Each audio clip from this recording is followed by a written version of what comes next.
this team, for whatever reason, and I think it's just easy to hate on Miami because everyone loves to be in Miami and not Yeah. everyone can live and work in Miami. I think that's what Right. really is Yeah. at play.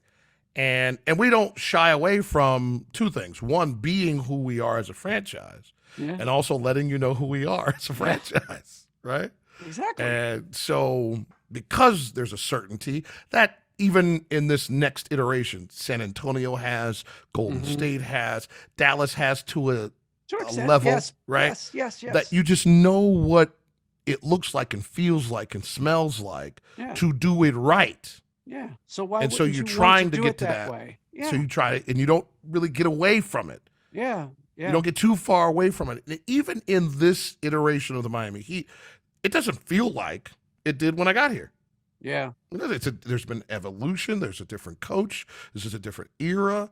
Yeah. The vibe of the player is different. The game itself is different. When you go look at the box scores from the first round of 2004 and then the first Right. round of 2023, are you kidding me? It was like 12 threes No, combined, right. right? And Yeah, that's yeah. the first quarter around here. Right. It may be for one person. So Yes.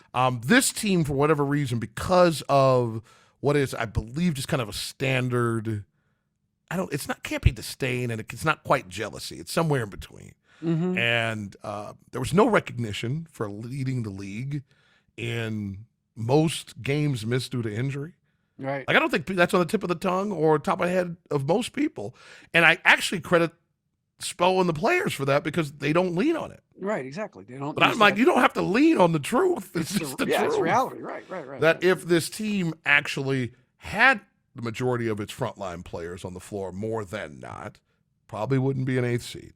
Yeah. And so you know what's happening now, even with Victor Oladipo and even with Tyler Hero out, is that there are more people available who are intended to be available than were at many phases during the regular season. I am so impressed with Duncan Robinson because he was mothballed. Like, you don't play, son. You don't play anymore. Right. And when he had to take the jacket off, he was ready. And that's remarkable to me. It's very sweet of you to note because Duncan's story is remarkable, right? Yeah.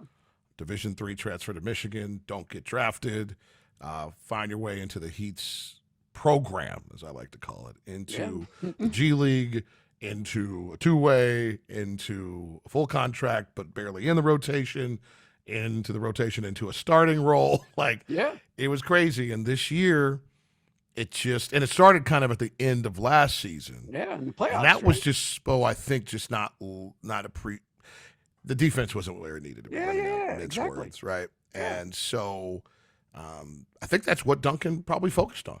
Yeah. And then Duncan came in and just didn't quite crack what was once there. Yeah. And then he had a major hand injury. Yeah. So he was gone for a month and a half, almost 2 months. Right.